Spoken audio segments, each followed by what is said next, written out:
Hi, welcome folks. Thank you for joining us this morning, shortly here to be afternoon. We thank you so much for registering for today's webinar with United Way of Southeast Louisiana and our friends from across Louisiana and at the federal level. Welcome on in. We'll get settled here. Please let us know if you have any issues with sound or connectivity today. I'll remind you we are recording this webinar and we'll send it out to you in the following hours so that you can access it there if you're having some issues today. While you're coming on board, if you don't mind, drop us a comment in the chat box. Let us know where you're tuning in from today and which organization you represent, so our presenters can have an idea of who's on the webinar today. So we have representatives from the nonprofit space, folks from our United Way family across the state, our advocates, our elected officials, and friends that are here with us today. So thank you for coming on board.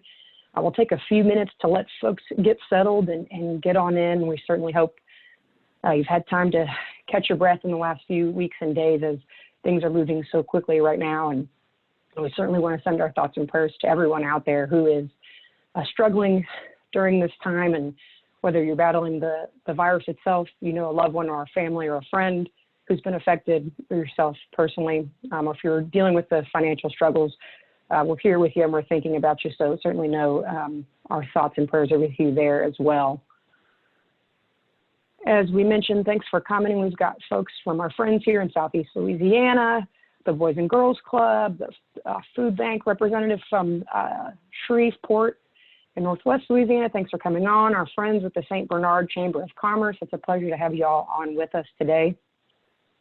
If you're just jumping online, as we mentioned, if you'll drop us a line in the chat box rather, and let us know where you're tuning in from and which organization you represent. And we'll give our presenters an idea of who's on the webinar with us today. If you haven't had a chance yet, folks, I'll give you a plug for United Way of Southeast Louisiana's COVID-19 resource and information page. We're providing daily updates from our friends across the region and throughout the state, both beneficial for nonprofits and business and government. You can find that at unitedwaysela.org/help-alice. There's really important information that you can tune into there and find a list of resources and tips and information that'll help you weather this crisis.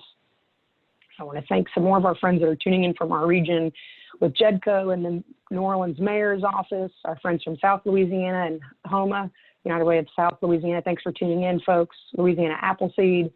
It's a pleasure to have you all on board. We've got about one more minute here and we'll get started.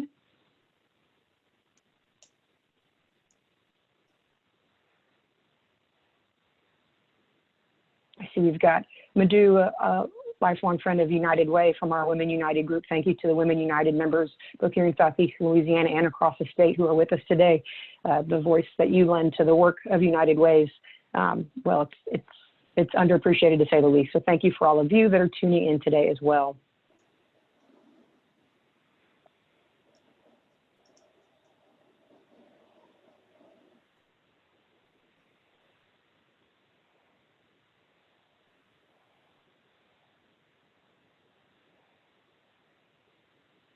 For those folks, if you're just coming in, we've got about 10 more seconds before we begin. If you're new to the webinar, just drop us a comment in the chat box. Let us know where you're tuning in from and which organization you represent, so our panelists can get an idea of who's on the webinar with us today. And without further ado, let's get things started. I'm Kirby Jane Nagel with United Way of Southeast Louisiana. I want to say thank you again to all of you that are on the webinar with us today. We have a distinguished group of panelists and presenters going to bring you really important information on the legislation and implications for nonprofits as it relates to the COVID-19 pandemic. That's both at the federal level and here in Louisiana. We'll move into just a few housekeeping notes if we can before we start the presentation. I'll let you know that my colleague Mary Johns is going to be on the line with me today. She's going to help manage some of the questions that will come in through the chat box throughout today's presentation. If you have any questions that you'd like our panelists to answer, please take a moment and drop those in the chat box. We will have a live question and answer series about 30 minutes following the hour-long presentation. So if you can't stay with us for the entirety of today, we will, as I mentioned, send out a recording link so that you can access this, go back and see this information. If we don't get to all the questions, we'll do the best we can to pose those to Steve, Tina, and Jan, and our other experts that are with us today so that we can share that information with you. Again, as I mentioned, if you're having connectivity or audio issues, again, you can access this recording following today's event so that you can see it in its entirety. And then keep in mind that all attendees are muted and will remain muted through the duration of this period. So if you have any questions, comments, drop them in the chat box for us. Now, for our agenda today, as I mentioned, we've got a distinguished group of panelists. We're so grateful that everyone is with us today. We'll start off with our Executive Vice President, Charmaine Cassiope, who's going to give you an introduction into the work that we do at United Way and why our particular United Way invests in public policy. We'll switch then into Tina Venishagorn from the governor's office, and we thank Governor John Bell Edwards for allowing Tina to come present to us today and bring some really important information on the governor's response thus far to the COVID-19 pandemic, and then perhaps share some insight on what's to come for us here in the state of Louisiana.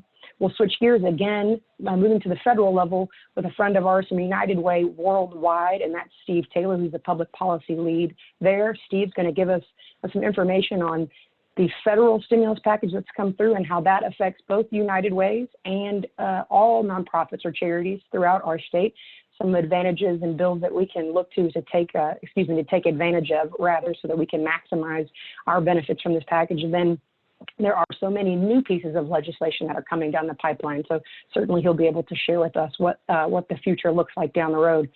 Speaking of future, lastly, our last expert panelist, Jan Muller, our friend from Louisiana Budget Project, is going to share some information on what the Louisiana budget projections could look like for 2020 as we continue throughout this year with so much uncertainty ahead. So we've got a full slate for you presenters. Well, lastly, we'll wrap it up with our fearless leader, our president and CEO, Michael Williamson, who's going to put everything in a nice bow, explain to you what we're doing thus far for the nonprofits in our region to support your work, and where we're looking next to pivot, so to speak, which is everyone's favorite word these days, and make sure that we're providing as much support and resources for the vulnerable folks here in our region and advocating for folks across the state so that we can weather this crisis together and come out stronger on the other side. And then, as I mentioned, we'll have time for about 30 minutes of questions and answers following the conclusion of the presentation. So please hang with us, drop your questions for us in the chat box there.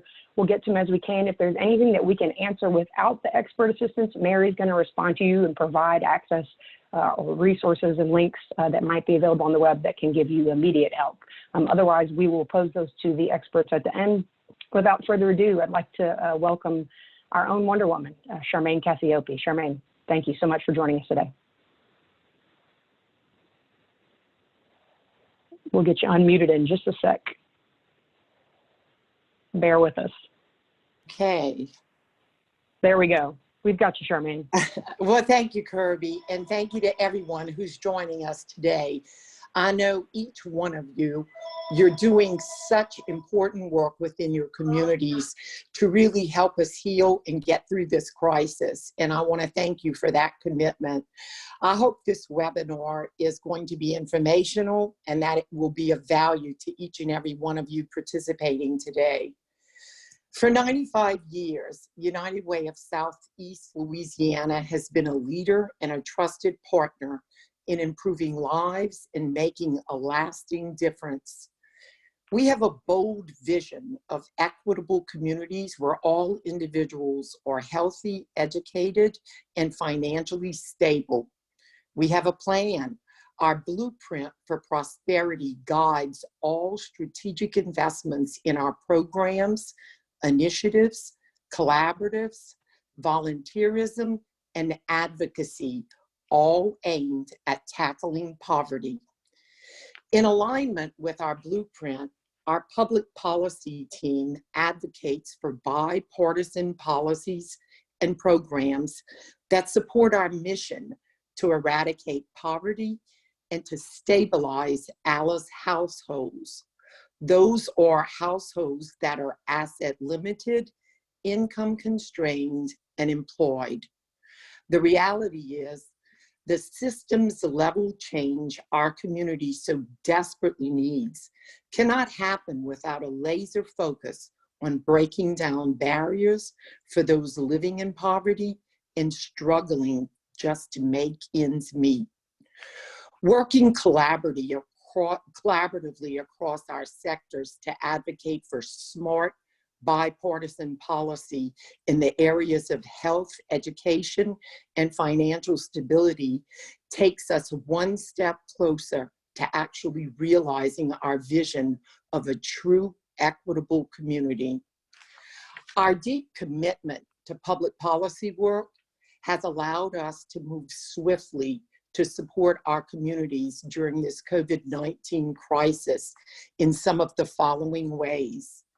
We're in close communication with state and local government officials to understand the impact COVID-19 will have on our Alice households and what supports they will need to make it through this crisis. I'm proud to say that we are in consultation with the Department of Children and Family Services to ensure struggling households across Louisiana can access the much needed SNAP benefits as quickly and as efficiently as possible. Furthermore, the Louisiana 211 network, which is supported by United Ways across the state of Louisiana, including United Way of Southeast Louisiana, partnered with the Louisiana Department of Health, and our 211 service is now providing official sources to residents of COVID-19 for all the questions they may have. Louisiana 211 and our expert partners at ViaLink have answered over 46,000 calls to date. We're continuing our early care and education work in two areas. We're helping to fund a statewide survey that's been done by the Louisiana Policy Institute for Children to understand the impacts of COVID-19 on the Louisiana child care providers. We are preparing to launch a program to help child care providers secure available public funding to ensure they are able to reopen after this pandemic. I'd like to recognize and thank Dean Madeline Landrieu of the Loyola University New Orleans College of Law for jumping right in to partner with us on this initiative and to provide critical expertise in what we will be doing to serve these child care providers. We owe another big round of thanks to New Orleans City Council President Helena Moreno, who is a true legislative champion for our United Way and who has supported strongly our Hospitality Cares Pandemic Response Fund, including the coordination of a video with famous New Orleanians to promote our fund. Her support in this endeavor added extraordinary awareness to our fund, and I'm pleased to report that we have granted aid to more than 1,200 hospitality workers and their families in need. And we plan to reopen that application process again very shortly.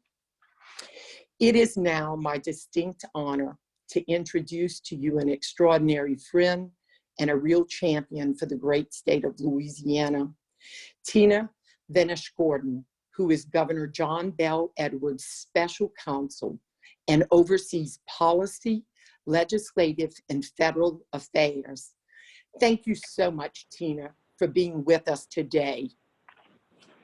Thank you, Charmaine. I appreciate those kind words. And I just want to say thank you to your entire United Way of Southeast Louisiana team for putting this call together.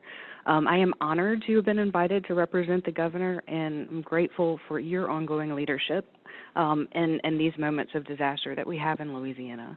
I do want to thank all of the other nonprofits and community organizations that have helped our administration respond not just to the COVID-19 pandemic, but also the recent tornadoes that we experienced in Northeast Louisiana over the weekend. Your leadership, as the governor recognizes, and your work is saving lives. So thank you all for that. I first met Charmaine a number of years ago when she and I worked on some domestic violence legislation together. And what I learned through her is that the United Way of Southeast Louisiana has a really long history of responding during times of crisis, during everyday crisis, working hand in hand with the state to provide relief and long-term recovery assistance to families throughout the region. And most recently, I think we can think about following Katrina, United Way, believe that if I'm correct in this number, raised over $178 million to assist the people in Jefferson and Orleans and Plaquemines and St. Bernard, St. Tammany, Tangipahoa, Washington parishes. That was an immense effort that was greatly needed and incredibly helpful. Their work and the work of their partners, many of whom I believe are on this call, have helped to close the gap time after time between public and private support that's necessary for all kinds of recovery. In the months that followed the 2016 August floods, the United Way of Southeast Louisiana distributed over 1.5 million items with value, I believe, a little over $1 million. They invested in grants for direct service and recovery. They continue to provide rebuilding assistance with a number of partners on that front. And most recently, today, the United Way's COVID-19 immediate response efforts include providing funding relief to the nonprofits. They have emergency crisis grants to hospitality workers, and they have financial capability education to the public with more programming to come and support the long-term recovery of the region. Throughout all of these crises, and especially today, the United Way of Southeast Louisiana's advocacy work on behalf of our state's most vulnerable residents, including Alice, demonstrates their extraordinary commitment to building a better, stronger Louisiana for all of us. With that being said, we keep hearing the phrase, we are in unprecedented times, and certainly the last 5 weeks have been extraordinary, something that none of us will likely live through again in our lifetimes. And so what we've been experiencing on the state level is, how do we move forward? And I don't want to take away from the presentations that will come later in this webinar, but we don't know the extent to which our revenue will be affected at this point. We have been working with legislative leadership, with all of the economists who are experts in this field to try to determine what we do moving forward. How do we build our economy back up? And all of this is happening simultaneously with addressing what our current needs are in terms of making sure that we have the health care that we need for those people who are in desperate need of COVID-19 healthcare resources. So we did receive a $1.8 billion allocation from the CARES Act, and I'm sure that there will be more detail about that later. And we are working through right now with the Division of Administration, what exactly can we use those dollars for? We know that we need assistance in terms of unemployment assistance that's coming from the federal government, but we also have needs like lost revenue. What can we use this money to fill holes in our budget next year? Because we believe that we are going to be facing a very large reduction in budget cuts, in revenues, which means budget cuts across the board. And so our greatest restriction with the $1.8 billion that we are going to be receiving is that as it sits today, we are not allowed to use that money for loss of revenue. So we can't use it to plug holes into our budget, to plug holes into locals' budget, to plug holes into higher education's budget or Bessie's budget or anyone's budget, because we're prohibited from using those monies. There's an effort moving forward. We've been working very closely with the National Governors Association and our congressional delegation to make sure that any additional bills that come through, any additional stimulus bills, will allow us great flexibility in where that money goes and what we're able to do with it. So we'll keep you all up to date with that. There is an effort right now to allow an amendment to the CARES Act, which has already been passed and signed, and we've already received allocations, but to allow that money to be used for loss of revenue, which would help us significantly in building out our budget for next year.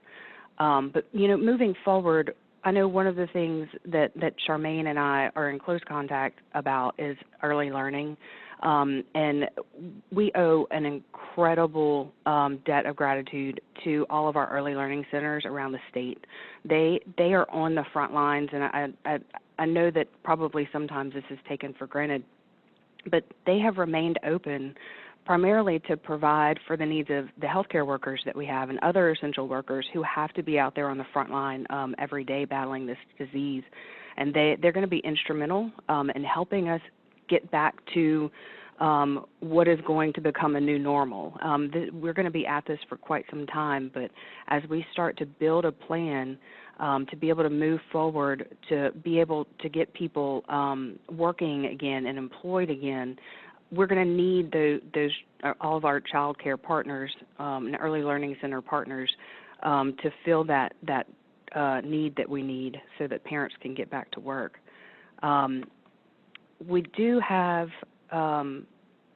just thinking about this pandemic, it's just completely solidified our commitment, the governor's commitment, to pursuing legislation in the coming sessions that will help improve the lives of the Alice families that the United Way lifts up in their Alice report. We can see the economic impact of this pandemic on our families. It is just incredibly, I'm losing my train of thought, I apologize. It's just substantial. And what it's done for us is reinforce the need to push for a meaningful increase to minimum wage, for lifting pay secrecy so that we can ensure fair pay practices.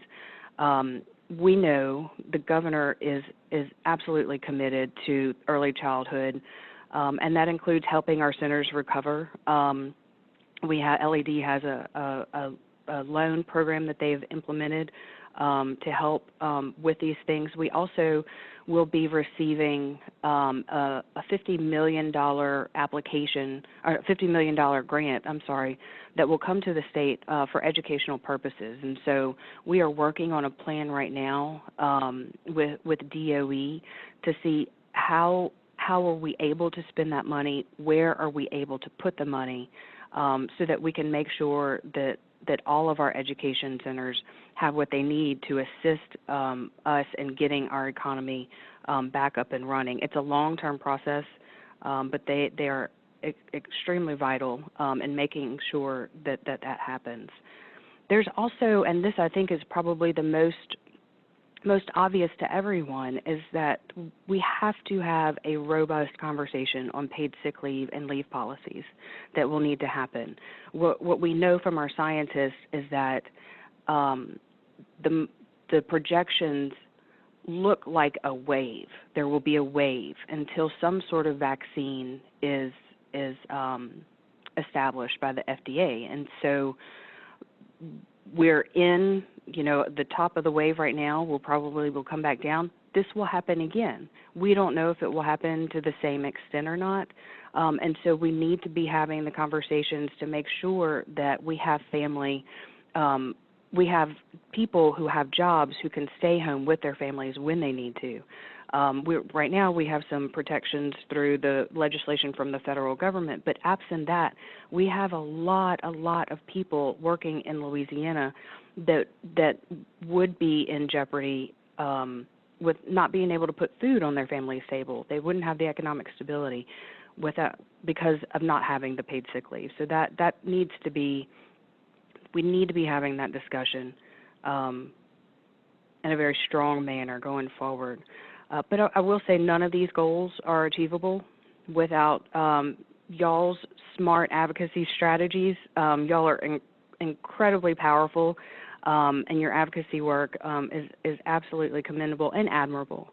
But I do want to thank you for y'all's work, Charmaine. I appreciate you asking me to join in on the call today. I look forward to working with all of y'all as we help our state bounce back from this difficult time, and hopefully stronger than we were when we got into it. So with that, Charmaine, I'll turn it back to you. Thank you so much, Tina. And before I let you get away, it's my understanding that you can't stay with us for the entirety of the call. May I pose one quick question to you before you leave us? Sure. Sure, thank you. So one quick question for you. Is it okay for child care centers to be open for young children of essential workers? What's the logic to keeping K through 12 schools closed for the remainder of the school year? Seems that if it's safe to operate the child care centers for infant and toddlers, according to the CDC and LDH guidelines, it would potentially be the same for K through 12. Can you provide any insight in that space? So that was a very difficult decision that was made, and it was made in coordination with the Department of Education, with the Office of Public Health, also looking at CDC guidance. And my understanding is that what we did do was we asked parents, to the extent many parents are home right now, or child care guardians, child care providers are at home right now. They're not working.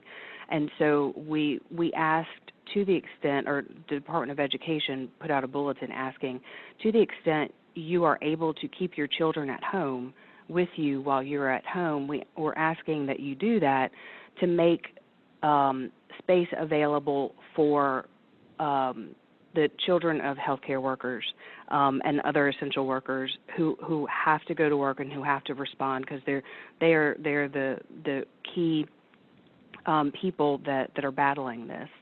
And so the requirements, as I understand them, were that we had to reduce the size of the number of children who were in the facilities dramatically. They weren't allowed to have the same level of children in each classroom. But the difference, I think, is that we in schools we have much bigger classroom size. We have hallways packed with children who are changing classes. We have meetings in gymnasiums. We have congregate feeding in lunchrooms. And so, to the extent that we could cut down on that interaction, that was the goal, was to not have children in very limited spaces with each other. And so the child care setting is very similar, and I understand the question and the concern, but the safeguards that were put into place and the directions that were provided for by Department of Education and Office of Public Health were meant to address those things, to make sure that we had healthcare workers who had a place for their kids to go while they were, in the hospital, helping get the necessary life-saving work accomplished. Thank you so much, Tina. I know that's a difficult question. We appreciate your insight there. And thank you so much again for your time and for joining us on this webinar. We'll shift gears here. I know folks probably have more questions for Tina, but I want to make sure we get ample time for all of our presenters to join us today. We're going to move to the federal level for a brief moment here and allow our colleague from United Way Worldwide, Steve Taylor, who is the public policy lead there, to give us some insight on what's going on again at the federal level, really understand what this first set of bills in the stimulus package means for nonprofits throughout our region, and then also take a look at what United Way Worldwide's priorities are at the legislative level, things that will help not only United Ways within the network, but all nonprofits and charities and so many of our friends that are on the call today. So, Steve, without further ado, if you will, please take us away. Thanks very much, Kirby, and it's great to be here, and I'm glad to get to talk to you all at United Way Worldwide. We're very proud of the work that United Ways across Louisiana are doing. United Way of Southeast Louisiana just does a phenomenal job, and I have to say something that many of you already know. It's I think it's probably one of the top United Ways in the United States, and we really appreciate the work that they're doing there. I was going to say more, but the governor's office made my case how great the United Way is there. So that's I could not say it any better than Tina did. So so thanks very much. So what I wanted to do was just start off with this one really key point. And so everybody's swamped. You might be multitasking a little bit right now, or you might just be overloaded in volume of information. So here is the one thing from my presentation that I want to be sure that you know. If you are a small business, or I think in the case, mostly the case of this call, if you are a 501c3 charity and you have employees, even one employee, if it's just you, you should apply for a loan. It's an SBA loan called the Paycheck Protection Program. And it's set up as a loan, but it converts to a grant. So it is free money that will cover your overhead for about 2 months. It will cover your payroll costs, and it will cover your rent and your utilities. If you actually have a mortgage payment, it will cover the interest on your mortgage payment. You can use up to, there's some calculations I'll go over in a minute, how you calculate how much you can qualify for, but you should get enough money to cover about 2 months worth of your payroll. You actually have to use 75% of the money that you receive for your payroll. And then once you're done, as long as you've used it for those purposes, you can convert it. So we have been recommending to all United Ways across the country, regardless of how fiscally sound you are, how good you think your financial outlook is, this is money that will cover your overhead so you can use the resources that you have to help, help people in your community, whatever your mission is. So that's my one big takeaway for you today. So just to talk a little bit more about the agenda of what else I'm going to talk about, there were 3 bills that have been passed by Congress so far in response to the coronavirus, the pandemic and the economic fallout. We're going to talk about the second 2. The first one was a really quick bill. It was $8.5 billion or so that just put some money into emergency health stuff. Not going to talk about that. We'll talk a little bit about the second bill, the Families First Act, with just some key provisions in there. Going to go through that kind of quickly. And then we'll talk about a handful of key things in the CARES Act. And then we'll skip right ahead and talk a little bit about what the outlook is going forward for a 4th bill that's kind of being talked about as a CARES Act too. So in this the Family First legislation, there were a handful of significant mission-based things that were in here that I think is important to United Ways and a lot of folks. There were some provisions for nutrition programs.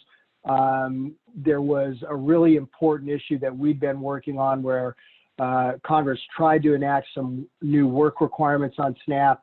We were able to defeat that through advocacy, but then the administration did it through regulation, but now that's been suspended. So that was some real big victories around the feeding stuff.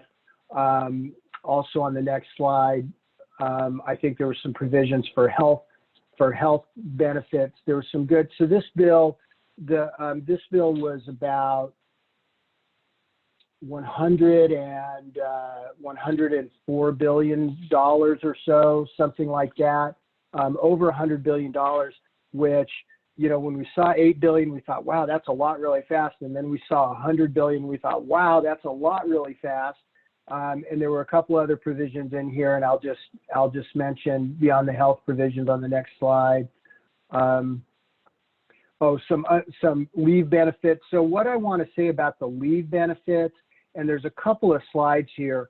This is a big deal as it applies to people who are being impacted by the coronavirus right now. But I would say this is a huge step forward in the larger debate in the United States about Family Medical Leave Act, the paid family medical leave. So there's been a couple of events that have set precedents for this. This is a huge precedent-setting policy. So for those of you that are working on this and concerned about this issue, this bill actually moves the debate on this forward. The other thing that's good about it, and I saw some questions about payroll taxes. One of the big issues that nonprofits have had in federal legislation compared to the for-profit sector is that when Congress wants businesses to behave in a certain way, sometimes they will pass tax credits to get them to do that. It usually is income tax credits, which leaves out charities who don't have income, and so we don't pay income taxes. So it's been a several years long fight to try to get Congress to use payroll taxes, which all employers pay, for the tax credits for behavior. And so in this case, they use the payroll tax credit, that's your FICA tax, in order to help employers of all kinds cover the cost of the sick leave that they hadn't, the paid sick leave and family leave that they hadn't planned on. So let's see what's on the next slide here. I think I've already kind of covered this. Most of you, this is now 3 weeks, 3.5 weeks ago. So this is kind of old news in the current environment. So let's go ahead and skip ahead to the CARES Act. So this is the bill that was passed about, seems like forever, but it was about 10 days ago, 12 days ago, a week ago Friday. This was a $2.2 trillion bill. So I think on the next slide, to put a little context in there, you'll see how that breaks down. So how the $2 trillion breaks down, and what you see is how Congress has spent that money. This bill was largely to try to keep people employed. And so it looks like a bunch of money going into businesses, but really this was happening as the unemployment numbers were going through the roof. And everyone would much prefer to keep people employed and keep them working than to be putting a bunch of money into services for people who've been laid off. The layoffs are still happening. We still have to put money in there, and I think the legislation does do that. Where most charities fall in this is in the small business section, the $377 billion that Congress put into the Small Business Administration mainly. So this, again, it was really significant that nonprofits were included in this. To some degree, nonprofits are already eligible for SBA loans, but this really helps put nonprofits a little bit more on par with for-profit businesses. So let's see what on the next slide. So these are some of the big wins that we have from the CARES Act, and that I want to kind of focus on today, because these kind of go across the sector. One is the small business loans, what I mentioned. The other one is a non-itemized or charitable deduction, and so I'm going to talk about those two in a little bit more detail in the next slide, starting in the next slide. So there are actually about, I think that there are 4 or 5 different programs for nonprofits in the CARES Act. One of them, and like I said, I saw that there were questions about payroll taxes. There actually was a provision that was a pretty good provision, but for this other program that would allow nonprofits to defer their payroll taxes, and so you could defer paying your payroll taxes for the rest of the year. That's the employer side of that is 6.2%. So it reduced your overhead expenses by 6.2%. Pretty decent provision, but it does have to be paid back. And so if you opted to defer your payroll taxes, you have to pay half of what you deferred back in 2021, and then the other half of what you deferred, you have to pay back in 2022. So good, but for the Paycheck Protection Program. And that's the one I opened it up with a little bit. And so the way that works is you apply to a traditional lender. You don't apply directly to the SBA. You're best off going to a lender that already is approved by the SBA. So there's about 800 of those lenders in the United States. You apply through them using it's a standard application. When you see the application, you can see that it's designed for businesses. It asks a question about who the owners are, and nonprofits don't have owners. So typically what we recommend is you fill that line in saying not applicable 501c3 charity. But it's a pretty straightforward application. If you have to go to your board for approval, you want to go do that first, and then reach out to a lender that you have some kind of a relationship with. Some of you may have already tried to apply for these loans and found out that the lenders have been behind the curve on it. Sometimes we've had United Ways that have gone to their lenders and the lenders didn't even know what they were talking about. Again, time is in this really like condensed environment right now. And so, you know, a week later, most lenders are up to speed on it. So it can take, there's some challenges sometimes in working with the lenders to get a nonprofit application in, but there's been a lot of success in getting them in. Sometimes it takes a little bit of persistence, and it takes a little education on the nonprofit side in getting it in.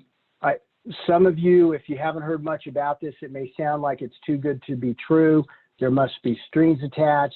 Maybe they're not going to do the forgiveness. The forgiveness is in the law. It's required if you meet the requirements. So you're allowed to apply for 2.5 times your average payroll over the previous 12 months. So some people are using March 31st and going back 12 months. Some people are just using their 2019 12 months. You average your payroll expenses 2.5 times that. That is the amount that you can apply for. And that is about it for requirements. You have to prove that. There's no credit check. It doesn't matter if you don't have to show that you have been impacted by the coronavirus. There's no normal loan qualifications. It is just you apply, you prove what your what your payroll is, and then once you get the loan, from when you get the loan, you have 8 weeks to use the money, and you have to use 75% of the money for the payroll.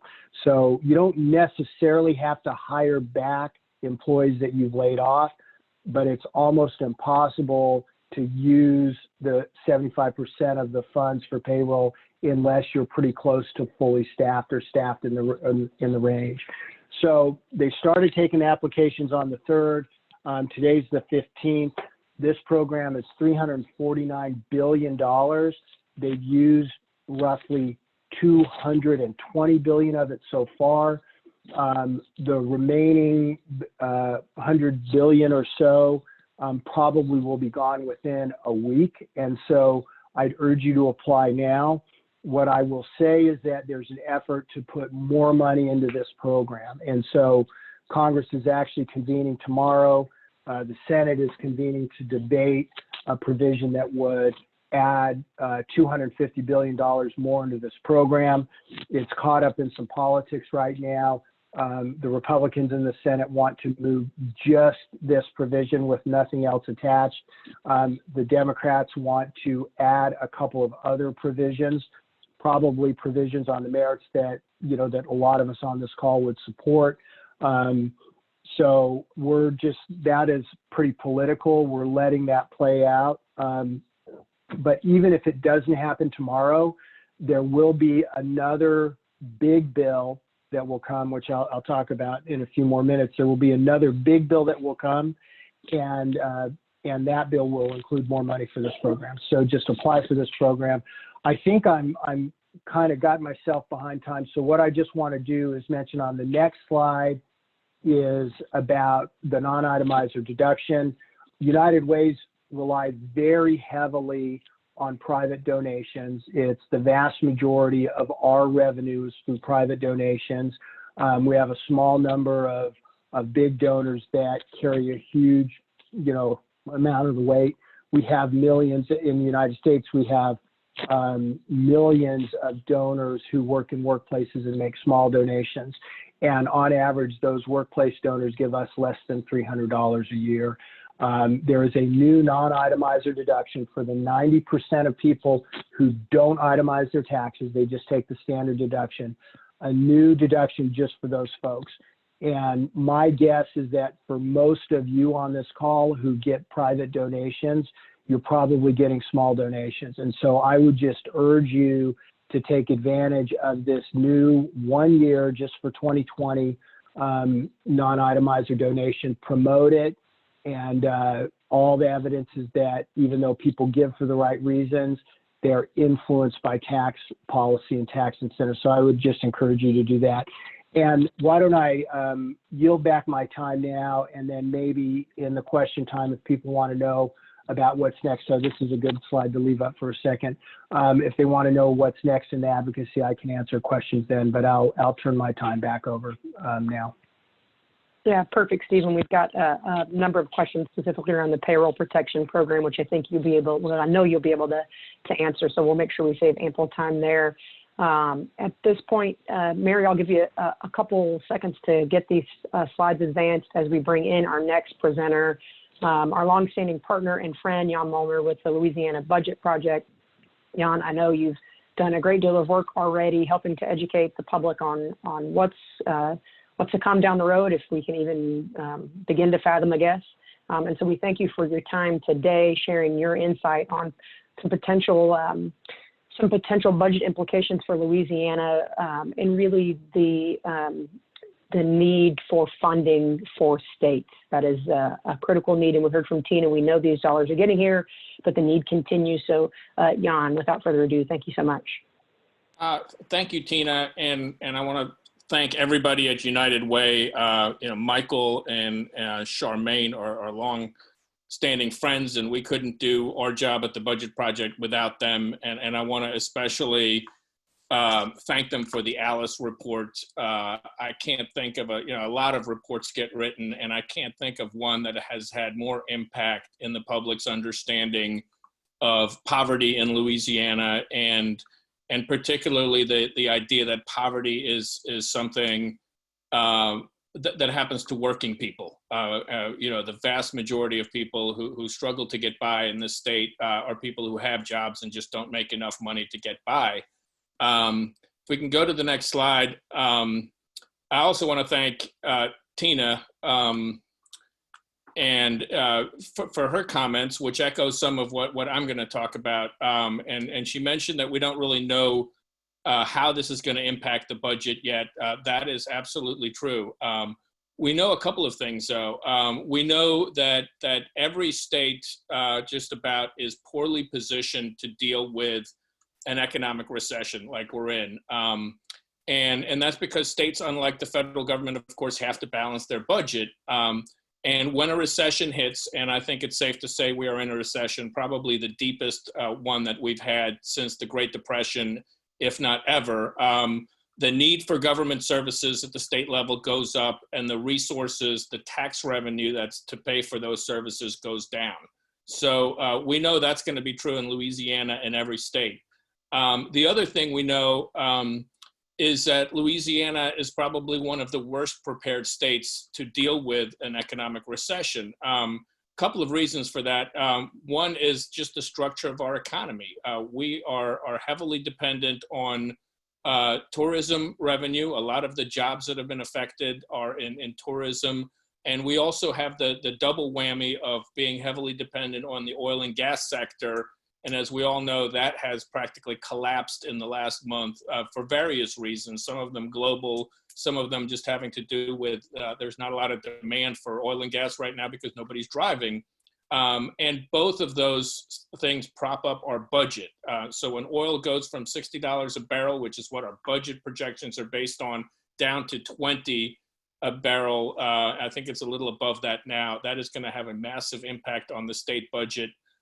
The other thing that's a little unique to Louisiana, not unique, but we have fairly low financial reserves. Most states stock away money in advance of a recession in a rainy day fund. Louisiana is not alone, but because we went through a mini recession in 2014 and 15 when oil prices collapsed, we had to tap those reserves, and so our rainy day funds are well below others.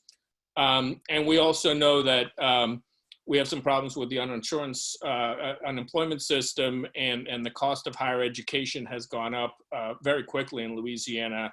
And that's going to be a strain because during recessions is a time when a lot of people go back to school to get job training. If we can go to the next slide. This is a slide that I kind of adapted from a report by Moody's Analytics, and it looked at how various states are for recessions, and they actually said Louisiana was at the very bottom in overall fiscal preparedness for a recession for the reasons I just mentioned. Our rainy day balances are below the U.S. average. We have about 3.7% of our year's worth of revenue in reserve. It estimates that a fiscal shock, the fiscal shock from a severe recession in Louisiana would take about a little over 1/4 of our general fund. That translates to a little bit over $2.5 billion over the course of a year is the revenue we could expect to lose in a severe recession. Now, this was a projection that Moody's did before anybody had heard of the coronavirus pandemic. So I think we're still kind of in uncharted waters here.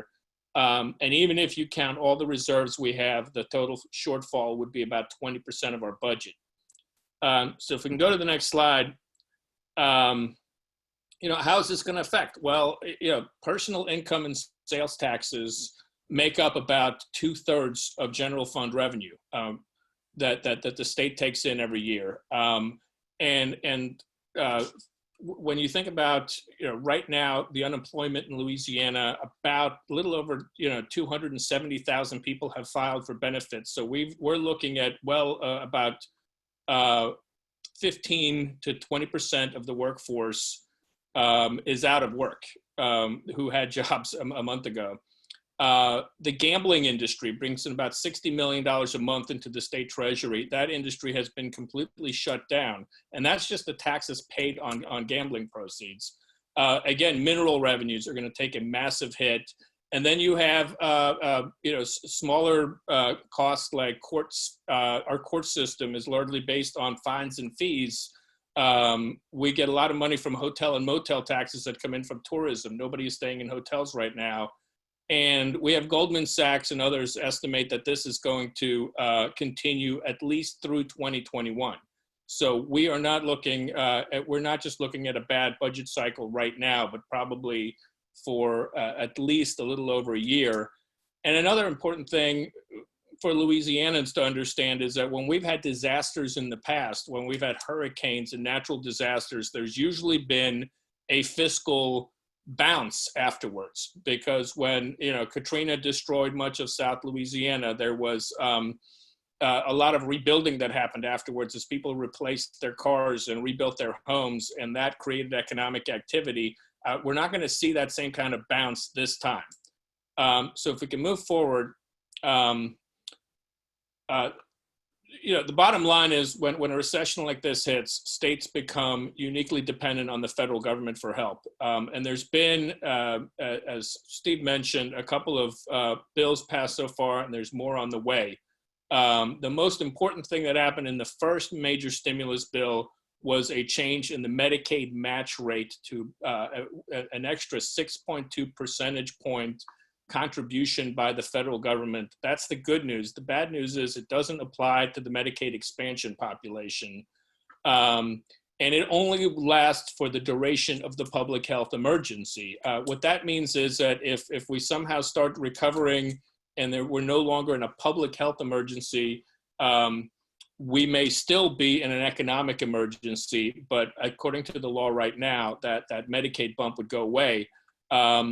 And then the other big thing was in the CARES Act, which includes about $150 billion in fiscal relief for states that is going to be released in the next 30 days, along with another $30 billion for education. And the good news about that is that it's tied to Title I and Pell Grants. So states with higher populations of low-income students get a higher percentage of that. The next slide, I'll explain kind of what that means for Louisiana. The Medicaid FMAP change, FMAP is the federal contribution to Medicaid, translates to about $600 million a year. There was a calculation that put it at $570 million. I think it's going to be a little more than that because our Medicaid costs are growing. So that is going to be a significant help to this budget. The other big part is this $1.8 billion in fiscal relief. Now, there's no requirement that Louisiana share this money with localities, but the governor has said that 45% of that is going to go to states and cities. I mean, it's not just the state that's going to have a big fiscal crisis on its hands, it's local governments throughout the state that are even more dependent than the state on sales tax revenue. So 45% of that is going to go to local governments. And then there's another $501 million that Louisiana is getting for education, which is going to be split between K through 12 public schools and higher ed. The big question about this, as Tina mentioned, is how the state can use that and whether it can be used to offset these budget shortfalls. The language in the bill says it must be for necessary expenses incurred due to the virus, and it must be something that is not accounted for in the current budget.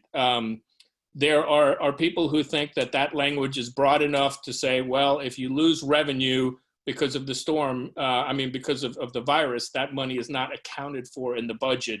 But they're awaiting this week some definitive guidance from the Treasury to see how that can be used.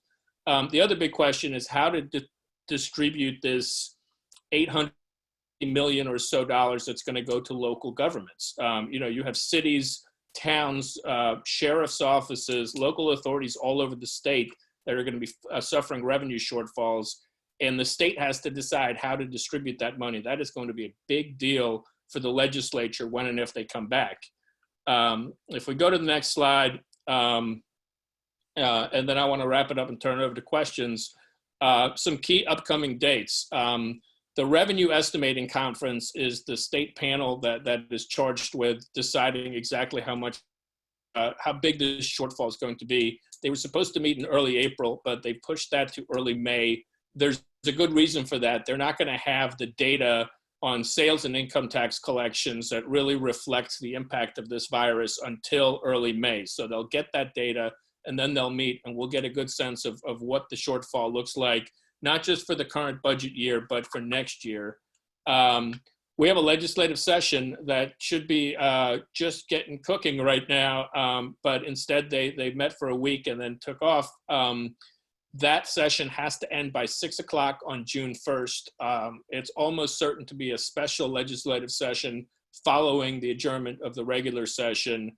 And all of this has to be wrapped up by the end of June. That's the last day of the 2020 fiscal year. So they have to, again, make any necessary changes to this year's budget and then craft a budget for next year based on their best guess on how long this recession is going to go on and how it'll affect revenues.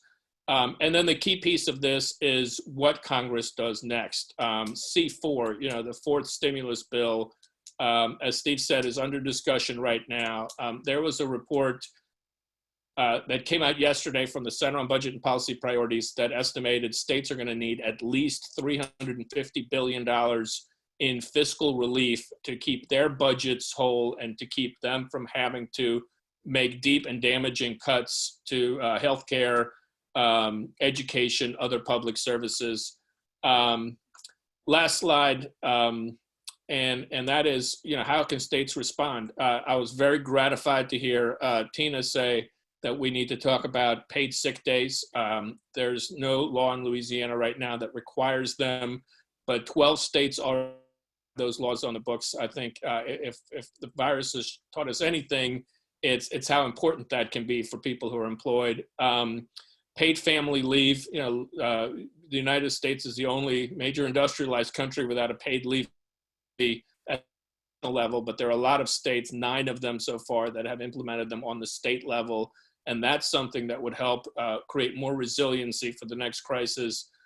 There are some things we can do on unemployment insurance, particularly involving work share programs that a lot of states have adopted and Louisiana has not. This is a way to keep people employed at reduced hours when employment suffers, so that they can draw some unemployment and still keep some hours at their job, and so keep more people employed during a crisis like this.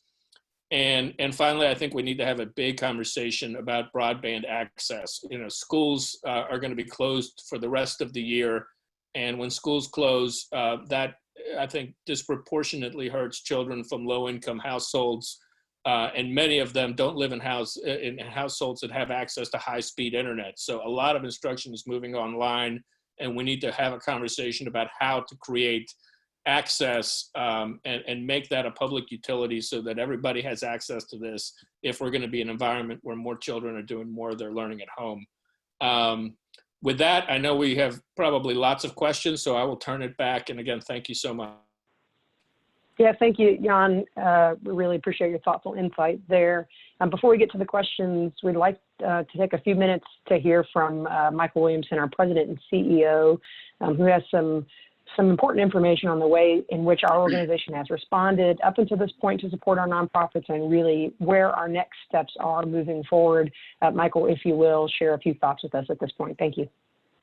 Yeah, thanks, Kirby. And if everybody could, from where they are, let's give all of our presenters a virtual round of applause for sharing their thoughts with us. And certainly Charmaine, Tina, Steve, Jan, we appreciate your contributions. And also to Governor Edwards and the entire staff team and administration for our state government have just done a tremendous job in responding, and certainly we're gratified to be a strong and reliable partner to our governor.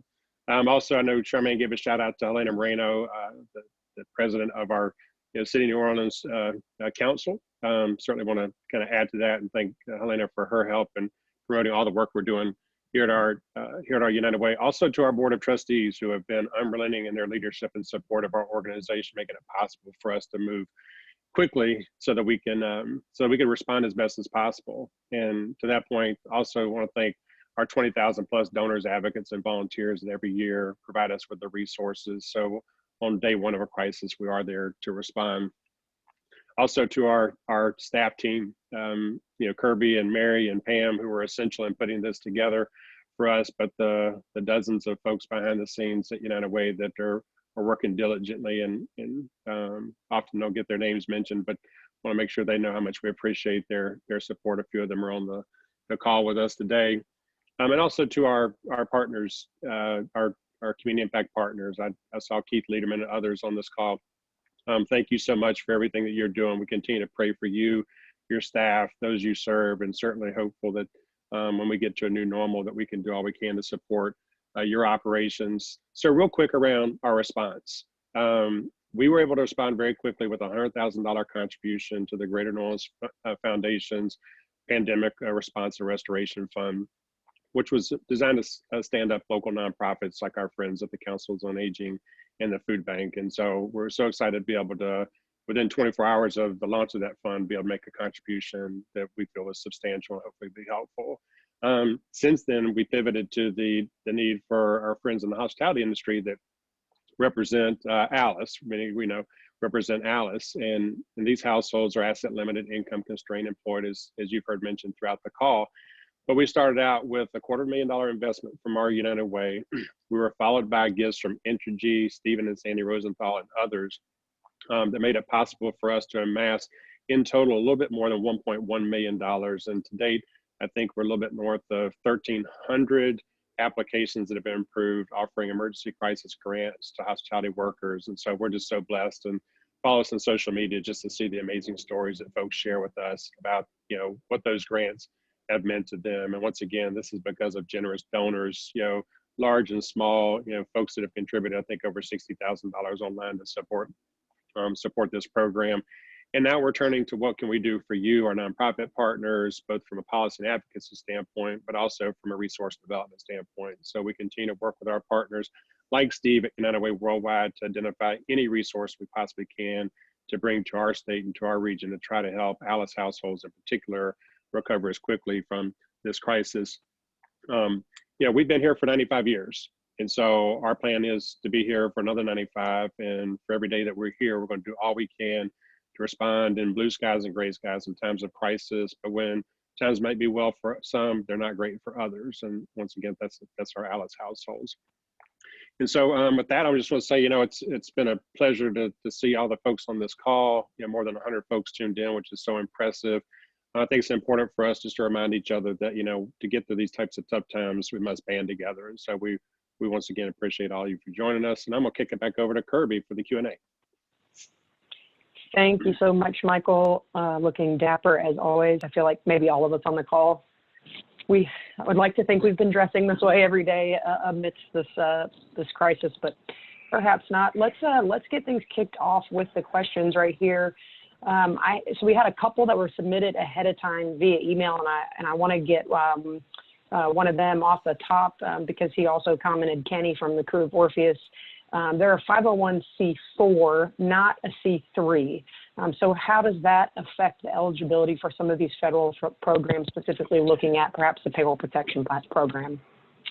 So the payroll protection program applies to for-profit businesses, including sole proprietorships and independent contractors, 501c3 charities, and some 501(19) organizations, which are veterans organizations. They did not include C4s, or I saw some folks from a Chamber of Commerce, they're usually C6s. They are not included. I know there's some effort to get the C6s included.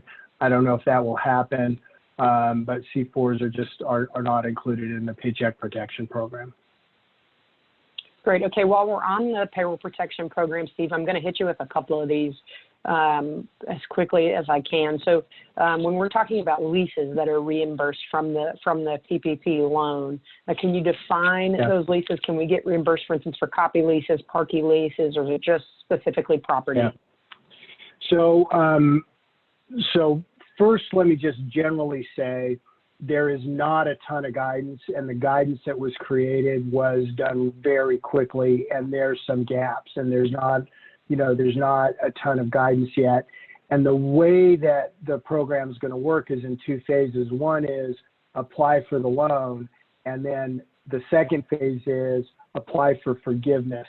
And so you aren't applying for reimbursement, you're applying for forgiveness, and there's no guidance on the forgiveness yet. We know what the law says, and the law requires that the loans are forgiven if you use it in a certain way.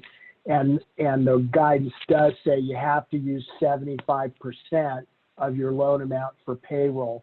But aside from that, it doesn't get very specific. So what I would say is you're safe if you're using it for your property rental payment. It might work for the parking payment, but honestly, we're not going to know that until the end.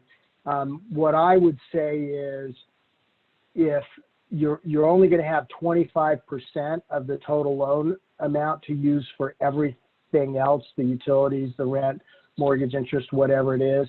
And so it may end up not being an issue for you unless like parking is a really big part of it. So I can't really answer the question because the answer to the question doesn't really quite exist yet. Some of these cases you just have to try on the application side, at least you're going to have to talk with your lender. So along those same lines, what about reimbursement for sewage and water under utilities? Yeah, I think that would account. I think that would clearly count under utilities, yes.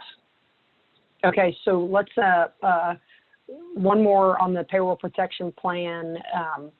Can we prorate the amount of employee paid FICA and federal taxes for those individuals whose salary is over $100,000?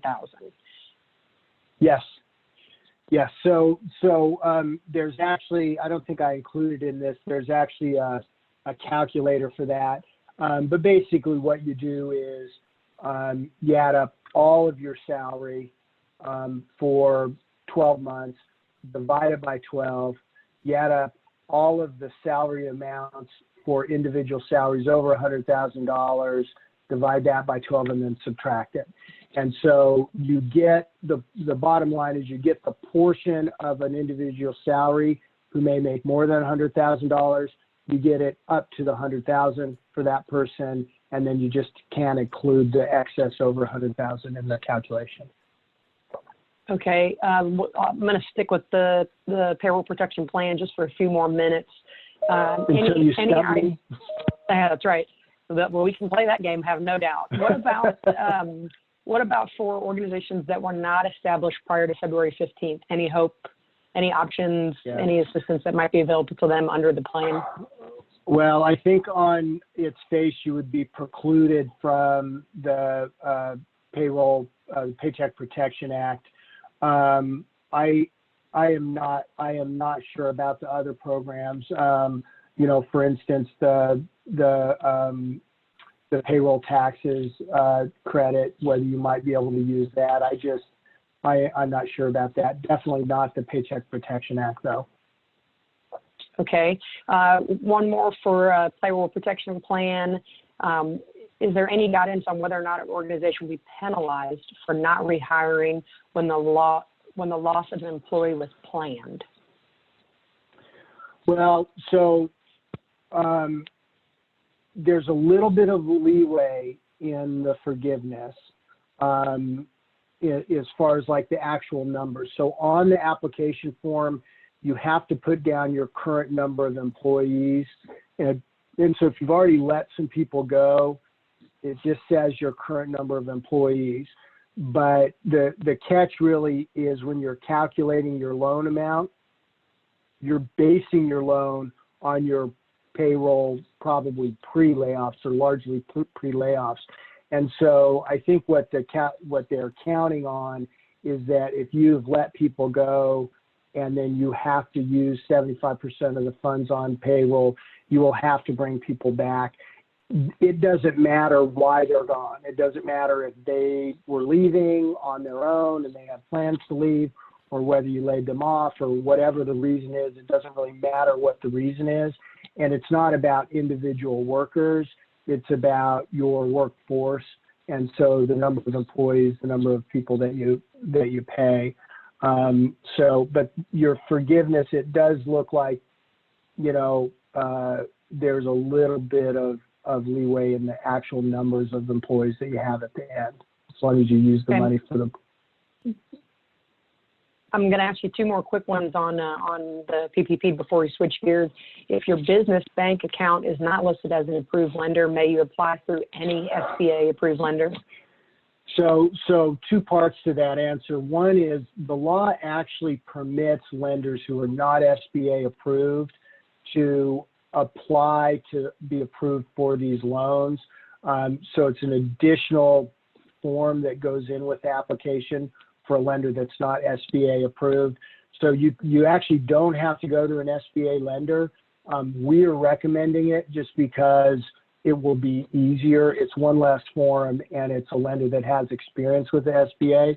But to answer the specific question, yes, according to the rules and regulations, you could go to any SBA lender. The problem is we've had a lot of lenders overwhelmed with applications who have decided to limit who they will take applications on, not because of the regulations, but because of the bank policy. And what some lenders were saying right out of the gate on the first day was, we are only processing loans for nonprofits that have a pre-existing credit relationship with us, which doesn't mean bank account. It means you have borrowed money from us in the past and, have a credit relationship. And, lots of nonprofits don't have a credit relationship with any bank because they don't borrow money, which is usually the best thing for nonprofits. And so the banks have taken a lot of heat on that. We actually, at the national level, have been, doing some work on that, pushing back on that. They've been getting political heat. I think a lot of banks have eased up on that.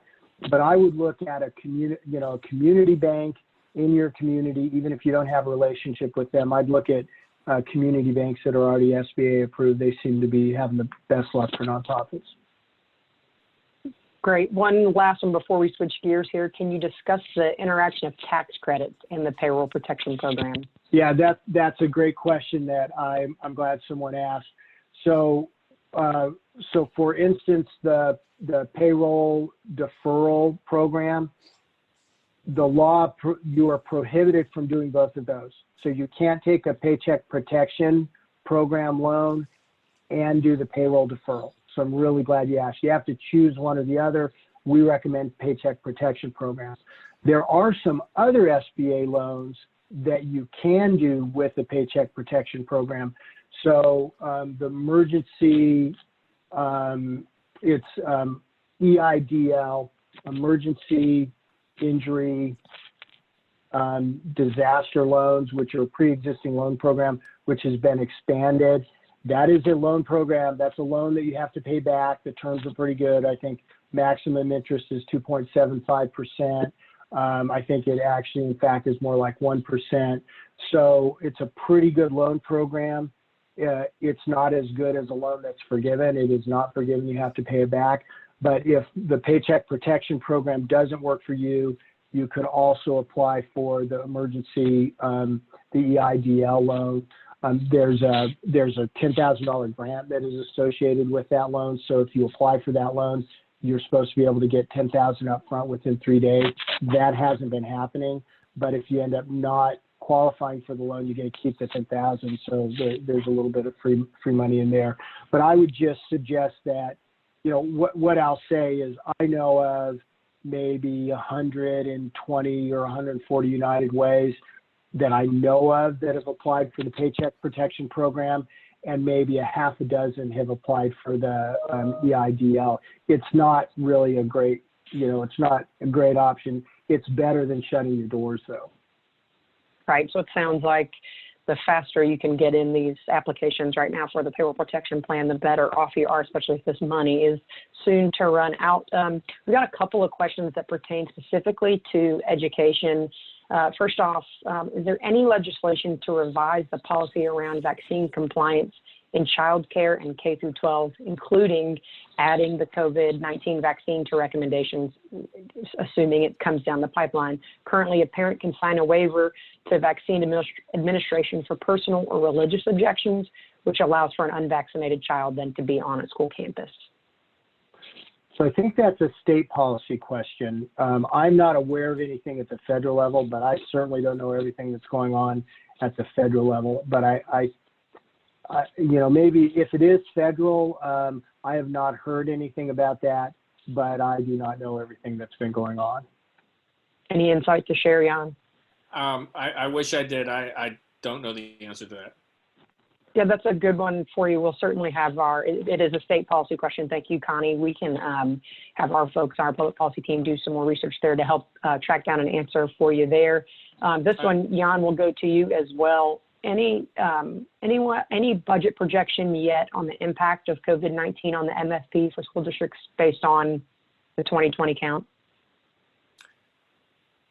We don't know yet because we don't have a revenue estimate. So everything will flow from the revised revenue estimate that comes out in May.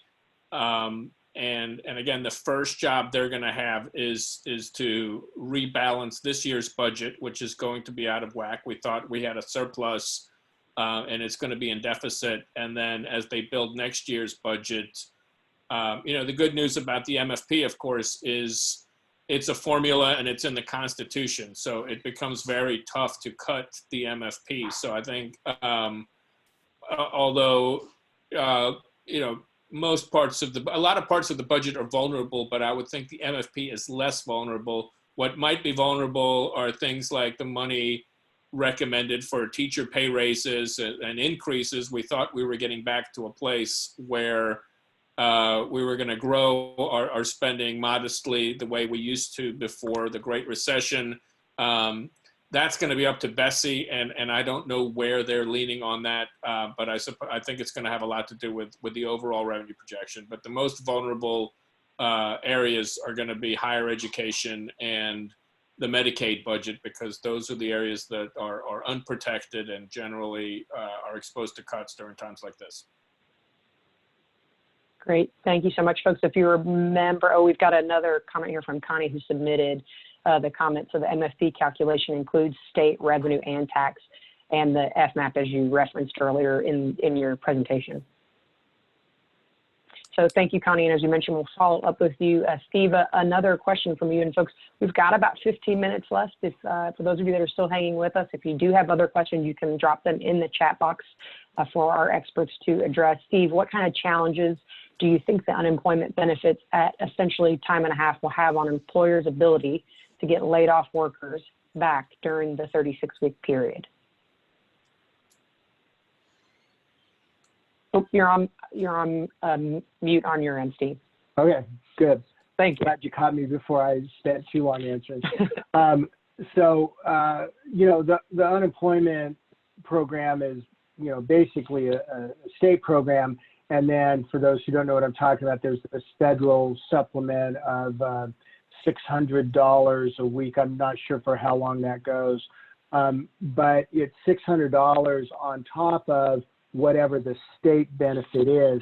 And the state benefits vary quite a bit. I know there are some states where the state unemployment benefit combined with the federal addition ends up being more than what folks were actually making in salary.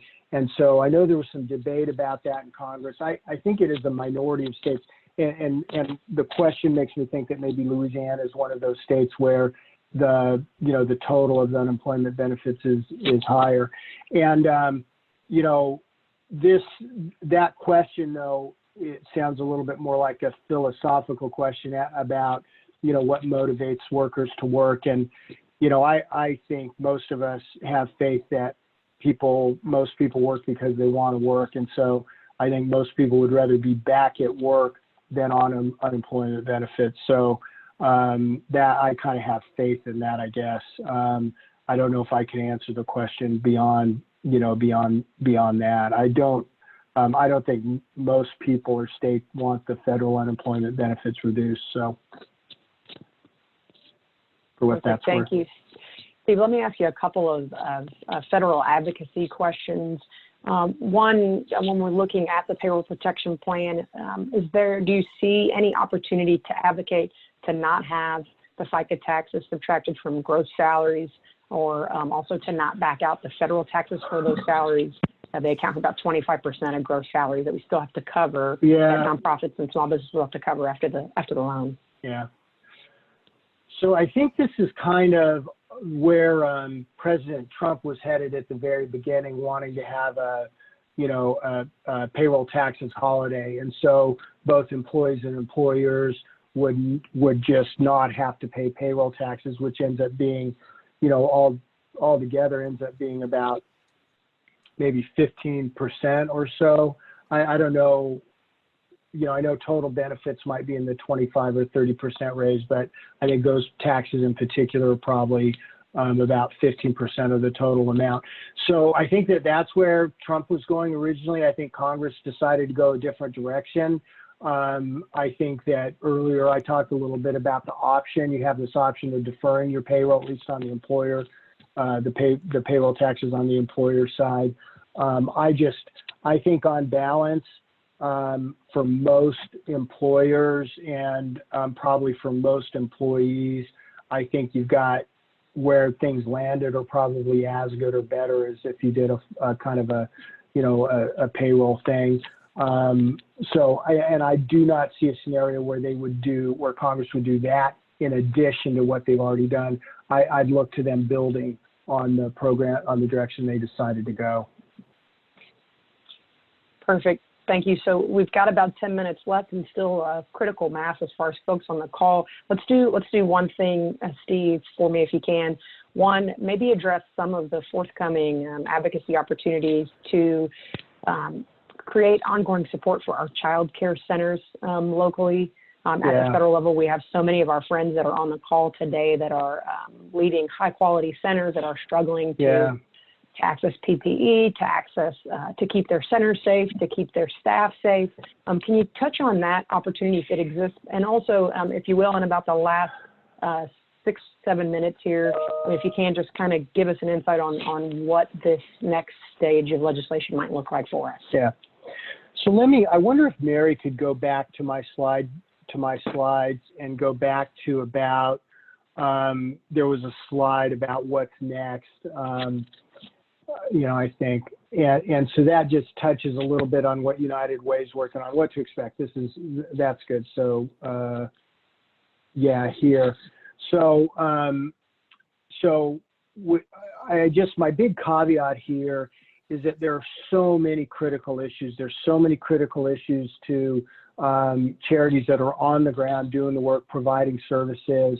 And so what this just reflects is the priorities that United Way Worldwide is focusing on with the support of United Ways across the country. And, the gist is that, these priorities are defined by where there are critical masses of United Ways working on stuff. So it does not necessarily reflect the United Way of Southeast Louisiana's priorities, but it's our network-wide priorities. So, first I'll just say that there is a full-on charitable push going on across all sorts of issues. And so United Way is a part of a number of large coalitions with major charities, and we're working on a lot of these sector-wide issues around funding, paycheck protection, things like that. Then there are a whole bunch of coalitions around these big chunks of issues, childcare and education and, financial stability and all sorts of things like that, health, all sorts of things. And, we're involved in a lot of those to help where we can be. So what I'm, and we, United Way Worldwide, just sent a letter up to the congressional leaders that outlines these priorities where we're hoping to make some progress. So let's, Mary, if you go to the next slide.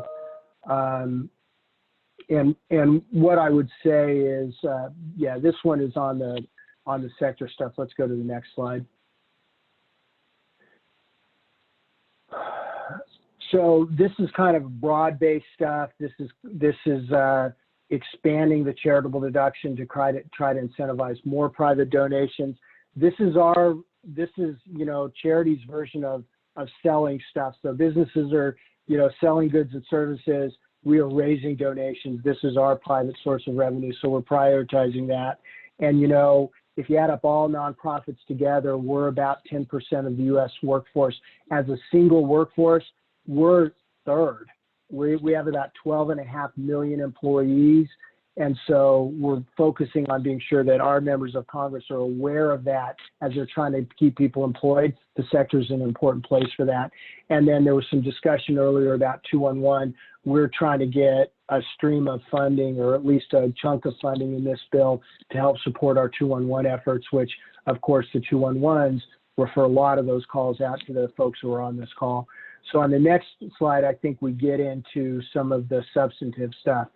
So one of the big things that we're working on, and there are a lot of charities working on an increase in SNAP funding by 15, the benefit level. There actually was an increase in funding. We're trying to get the benefit level increased by 15%. We're trying to get the earned income tax credit expanded. That is not going to have an immediate effect, but I think over the recovery time, EITC expansion, allowing more people and people who aren't raising kids to be able to access EITC is going to really be a huge benefit. And then on the next slide, and I think this gets to the question that you were asking. And so in the folks who work on childcare issues, everybody has gelled around a $50 billion ask around the child care system. And so, a lot of that would go into CCDBG. And there's already been actually some funding towards that in previous bills, but this is really kind of the big, bold ask to try to get some funding into the child care system. And I'll say that there's a huge coalition working on that here in Washington, D.C. A lot of you are probably members of the national organizations for that coalition. But the most important thing you can do is communicate to your federal lawmakers about these priorities. And so I think that that's a really, I think that that is a really good one. And the more we can kind of hammer away on this, the more impact it's going to have. So I don't know, there may be one more slide of some of the priorities that United Way is working on. Nope, that was the last one. So these are the priorities that, that we're working on, but everybody should be, your